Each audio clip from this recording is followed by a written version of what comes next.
നമസ്കാരം. മലയാളി വാർത്ത ഇൻസൈഡിലേക്ക് സ്വാഗതം. ലോകമുറ്റുനോക്കുന്ന ട്രംപ് പുതിൻ ഉച്ചകോടി നാളെ. പുതിനുമായുള്ള ഈ സമാധാന ചർച്ച പൊളിഞ്ഞാൽ അടി ഇന്ത്യക്കിട്ട് കൊടുക്കുമെന്നാണ് ഇപ്പോൾ ട്രംപ് പറയുന്നത്. സമാധാന ചർച്ച വിജയിച്ചാൽ ഒരുപക്ഷെ ഡൊണാൾഡ് ട്രംപിനെ കാത്തിരിക്കുന്നത് നൊബേൽ സമ്മാനമാകാം. സമാധാനത്തിനുള്ള നൊബേൽ സമ്മാനം. മുൻപ് അമേരിക്കൻ പ്രസിഡന്റുമാരിൽ സമാധാനത്തിനുള്ള നൊബേൽ സമ്മാനം ലഭിച്ചത് ബറാക്ക് ഒബാമയ്ക്കാണ്. ഒബാമയ്ക്ക് ലഭിച്ചത് എന്തുകൊണ്ട് തനിക്ക് തന്നുകൂടാ എന്ന ഭാവമാണ് ട്രംപിന്. നാളെ അലാസ്കയിൽ വെച്ച് നടക്കുന്ന ട്രംപ് പുതിൻ സമാധാന ചർച്ച. ഓഹരി വിപണികൾ ഇപ്പോൾ അങ്കലാപ്പിലാണ്. റഷ്യയുടെ നിലപാടിൽ യാതൊരുവിധ മാറ്റവുമില്ല എന്ന് പുതിൻ ആവർത്തിച്ച് വ്യക്തമാക്കുന്നു. എന്നാൽ പുതിൻ വിട്ടുവീഴ്ചയ്ക്ക് ഒരുങ്ങുന്നില്ല എങ്കിൽ കാര്യങ്ങൾ കൂടുതൽ സങ്കീർണമാകും എന്ന് ട്രംപ് ഭയപ്പെടുത്തുന്നു. റഷ്യക്കെതിരെ കൂടുതൽ ഉപരോധങ്ങൾ ഏർപ്പെടുത്തും. റഷ്യയുടെ സുഹൃത്ത് രാജ്യമായ ഇന്ത്യ ഉൾപ്പെടെയുള്ള രാജ്യങ്ങൾക്കെതിരെ കനത്ത താരിഫും ഉയർത്തുമെന്നാണ് ഇപ്പോൾ ട്രംപിന്റെ ഭീഷണി. ചർച്ച തുടങ്ങി 2 മിനിറ്റിനകം അത് പോസിറ്റീവാണോ എന്ന് തനിക്ക് തിരിച്ചറിയാൻ കഴിയുമെന്ന് ട്രംപ് പറയുന്നു. റഷ്യയ്ക്ക് മേൽ അമേരിക്ക കടുത്ത തീരുമാനങ്ങൾ എടുത്താൽ അത് നേരിട്ട് ബാധിക്കുന്ന മുഖ്യ രാജ്യങ്ങളിലൊന്ന് ഇന്ത്യ തന്നെയാണ്. നിലവിൽ റഷ്യൻ എണ്ണ ഇറക്കുമതി ചെയ്യുന്നു എന്നതിന്റെ പേരിൽ ഇന്ത്യക്ക് മേൽ ട്രംപ് ഏർപ്പെടുത്തിയിരിക്കുന്നത് 50% താരിഫാണ്. ഉപരോധം കടുപ്പിച്ചാൽ ഇത് 100% ട്രംപിന്റെ പ്രഖ്യാപനം. എന്നാൽ അമേരിക്ക ഇവിടെ പതറുന്ന കാഴ്ചയാണ് ലോകം കാണുന്നത്. ഇന്ത്യക്കെതിരെ കടുത്ത തീരുവ ചുമത്തിയിട്ടും ഇന്ത്യ വഴങ്ങുന്നില്ല എന്ന് അമേരിക്ക വ്യക്തമാക്കി. ഇന്ത്യയുമായുള്ള ചർച്ചകൾ ഏറെ വെല്ലുവിളികൾ നിറഞ്ഞതാണ് എന്ന് US treasury secretary Scott Bessent ഇന്നലെ പറഞ്ഞു. സ്വിറ്റ്സർലൻഡ്, ചൈന എന്നിങ്ങനെ ഇതുവരെ US-മായി വ്യാപാര കരാറുകളിൽ എത്താത്ത രാജ്യങ്ങളുമായി ചർച്ചകൾ പുരോഗമിക്കുകയാണ്. ഇന്ത്യ കടുത്ത നിലപാടുകളാണ് തുടരുന്നത് എന്ന് US വ്യക്തമാക്കുന്നു.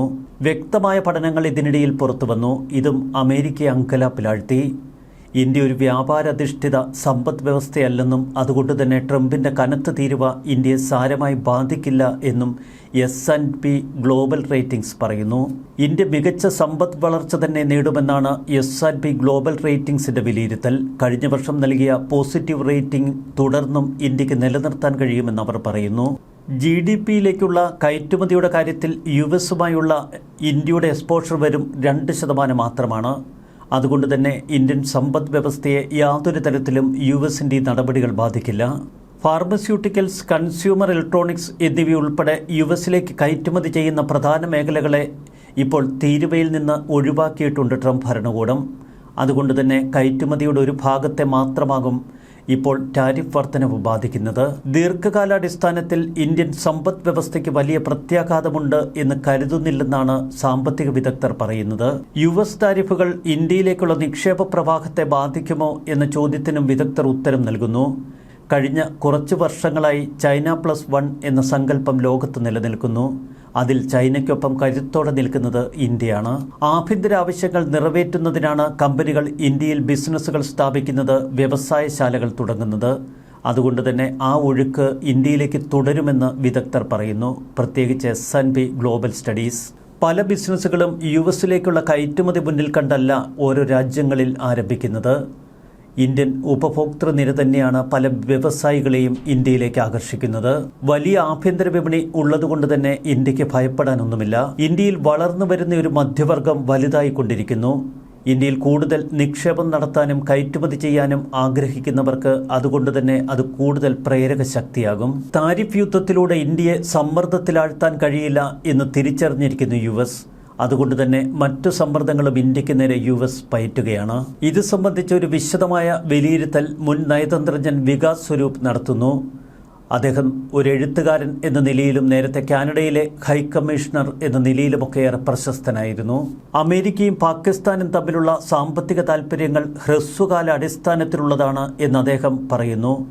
തന്റെ വാദഗതികൾ കൃത്യമായി സമർത്ഥിക്കുകയാണ് അദ്ദേഹം. ഇതൊരു തന്ത്രപരമായ ക്രമീകരണം മാത്രമാണ്. മെയ് മാസം ഇന്ത്യയും പാകിസ്ഥാനും തമ്മിൽ നടന്ന സൈനിക സംഘർഷം. എന്നാൽ ഈ സൈനിക സംഘർഷത്തിൽ ഒരു വെടിനിർത്തലിൽ എത്തിച്ചേരാൻ കാരണം തന്റെ പങ്കാണ് എന്ന് ട്രംപ് ആവർത്തിച്ച് പറഞ്ഞിരുന്നു. ഇത് അംഗീകരിക്കാൻ ഇന്ത്യ തയ്യാറായില്ല. ഇതാണ് പൊടുന്നനെ ട്രംപിനെ ചൊടിപ്പിച്ചത്. വ്യാപാര ചർച്ചകളിൽ ട്രംപ് ഭരണകൂടത്തിന്റെ സമ്മർദ്ദത്തിന് വഴങ്ങില്ല എന്ന ഇന്ത്യൻ നിലപാടും ട്രംപിനെ ചൊടിപ്പിച്ചു.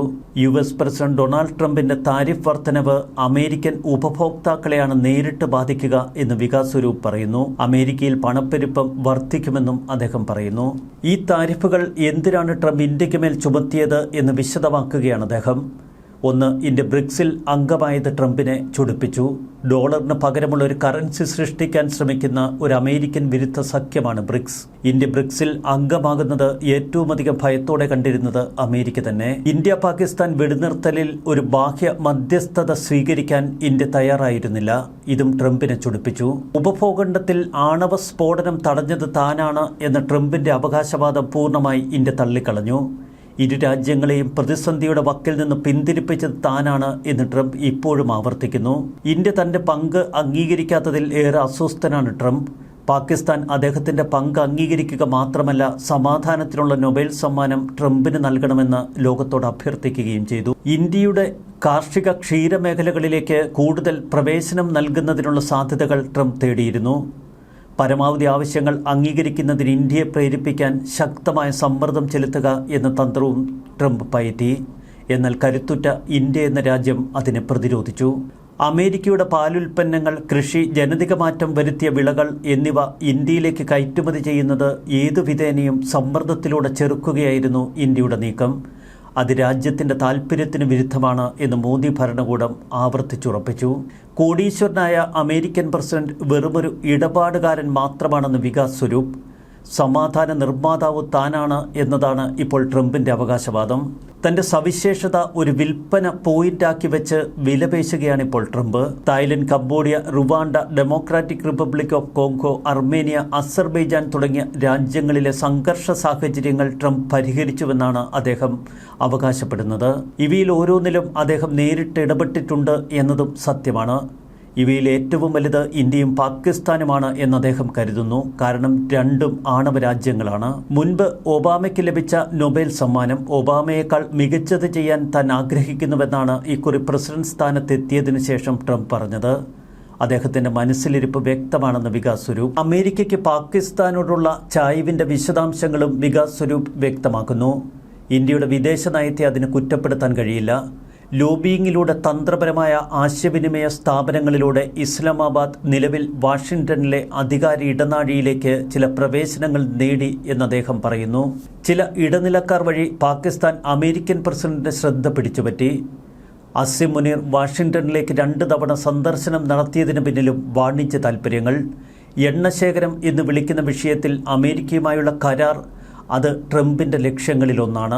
മറ്റൊന്ന് ബിറ്റ്കോയിൻ ഖനനത്തിനുള്ള ഒരു കേന്ദ്രമായി സ്വയം സ്ഥാപിക്കാനുള്ള പാകിസ്ഥാന്റെ ശ്രമം. ഇക്കാര്യങ്ങളിൽ ട്രംപിന്റെ കമ്പനിയെയും സ്റ്റീവ് വിറ്റ്കോഫിന്റെ കമ്പനിയെയും ഒക്കെ പാകിസ്ഥാൻ ക്ഷണിച്ചിട്ടുണ്ട്.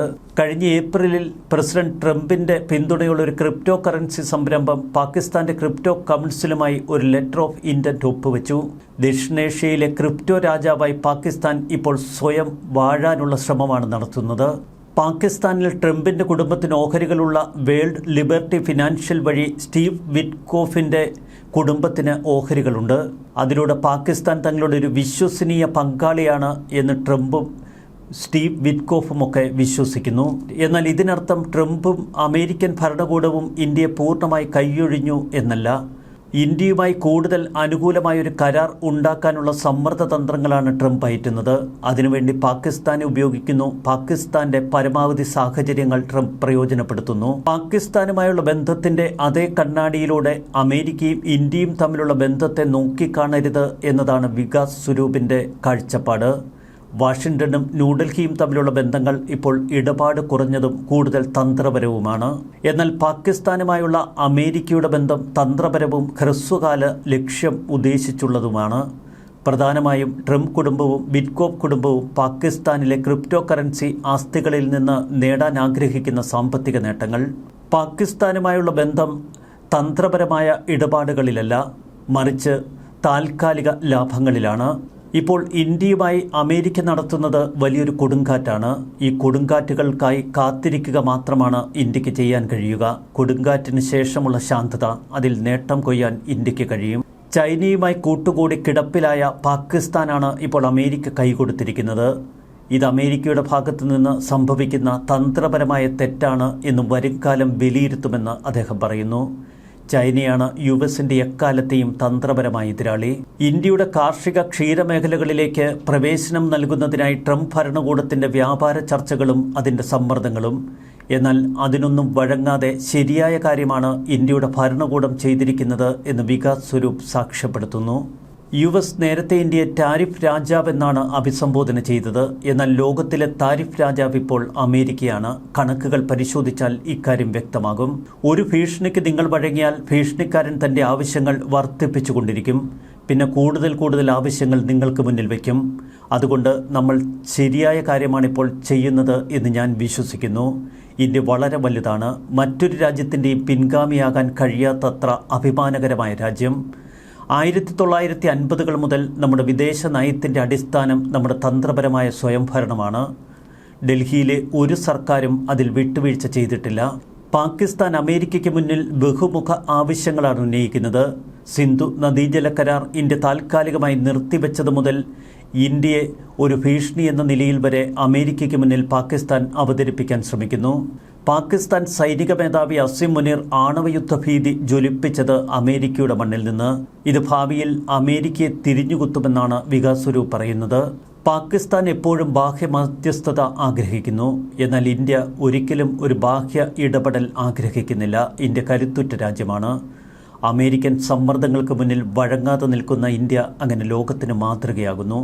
അതുകൊണ്ട് തന്നെയാണ് അമേരിക്കൻ ഭരണകൂടം ഇപ്പോൾ ഭയത്തോടെ ഇന്ത്യയെ നോക്കിക്കാണുന്നതും. വ്യക്തമാണ് കാര്യങ്ങൾ. ന്യൂസ് ഡെസ്ക് മലയാളി വാർത്ത ഇൻസൈറ്റ്.